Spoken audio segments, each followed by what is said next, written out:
आपके सामने एक प्लॉट दिया है, इस प्लॉट की दो भुजाएं हैं 32 और 24, ये है, और उनके बीच समकोण यानी कि 32 और 24 वाली ये जो दो भुजाएं, इनके बीच का एंगल कितना है 90 डिग्री का। बाकी दो भुजाओं में से प्रत्येक की लंबाई 25 मीटर है, बाकी दो साइड कितनी है 25-25 मीटर की, और बाकी तीन एंगल राइट एंगल नहीं है, एक ही एंगल राइट एंगल है, ये वाला 24 और 32 के बीच में। तो पूछा है इस प्लॉट का एरिया क्या है। सबको प्रश्न समझ में आ गया क्या पूछा है सवाल में, प्लॉट का एरिया।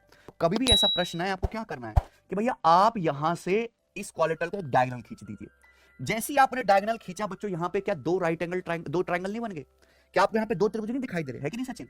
अगर आप इस वाले ट्रायंगल के एरिया और इस ट्रायंगल के एरिया, दोनों ट्रायंगल के एरिया को अलग अलग निकाल के ऐड कर दो तो चतुर्भुज का एरिया आ जाएगा कि नहीं, आ जाएगा ना। तो हमारा कॉन्सेप्ट क्या है कि दोनों ट्रायंगल का एरिया हमको निकालना है अलग अलग, बात करना ठीक बच्चों।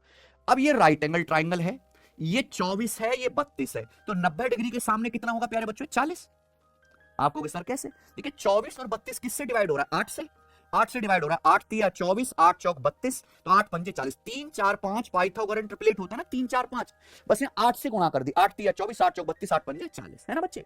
तो अगर मैं इस समकोण त्रिभुज का एरिया निकालूं तो आसानी से आ जाएगा समकोण त्रिभुज का एरिया 1/2, 90 डिग्री बनाने वाली भुजाओं की गुणा, 90 डिग्री बनाने वाली भुजाएं कौन से 24 और 32, 24 गुणा 32, ये तो आ गया राइट एंगल ट्रायंगल का एरिया। प्लस अब मुझे इस त्रिभुज का एरिया निकालना ग्रीन कलर का, है ना, जो ग्रीन कलर का त्रिभुज है। अगर आप ध्यान से देखें ये ट्रायंगल कैसा है, आइसोसेलेस ट्रायंगल, ये समद्विबाहु त्रिभुज है क्योंकि इसकी दो भुजाएं क्या हैं बराबर, इसकी दो भुजाएं 25-25 है। हमने अभी पढ़ाया कि आइसोसेलेस ट्रायंगल का एरिया कैसे निकालेंगे, यहां से बेस पर परपेंडिकुलर डालेंगे, परपेंडिकुलर डालेंगे ना, ये एंगल क्या हो जाएगा 90 डिग्री, है ना, और 40 से तो बेस आधा आधा हो जाएगा, ये भी 20 और ये भी 20। अब आप खुद बताओ 90 डिग्री के सामने 25 है, ये 20 है, तो ये हाइट कितनी आ जाएगी 15, है ना भाई। 25 और 20 किससे कट रहा है 5 से, 5 पच्चे 25, 5 चौक 20, तो 5 तिया 15, 3 4 5 का ट्रिपलेट है, बस यहाँ पे हर भुजा को किससे कर दी 5 से गुणा, 5 तिया 15, 5 चौक 20, 5 पच्चे 25, समझे ना बच्चों।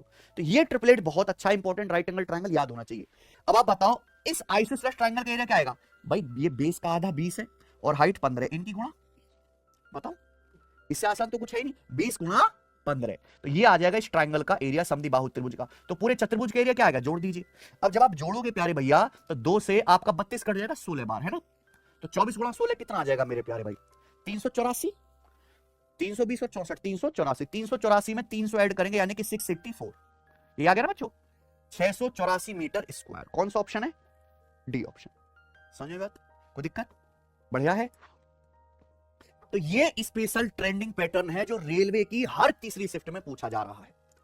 अभी एक सवाल से खत्म नहीं, बहुत सारी वैरायटी रेलवे ने बना दी है, मैं आपको सब बताऊंगा। ये देखिए ये सवाल तो लेटेस्ट रेलवे ग्रुप डी के पेपर में आया है।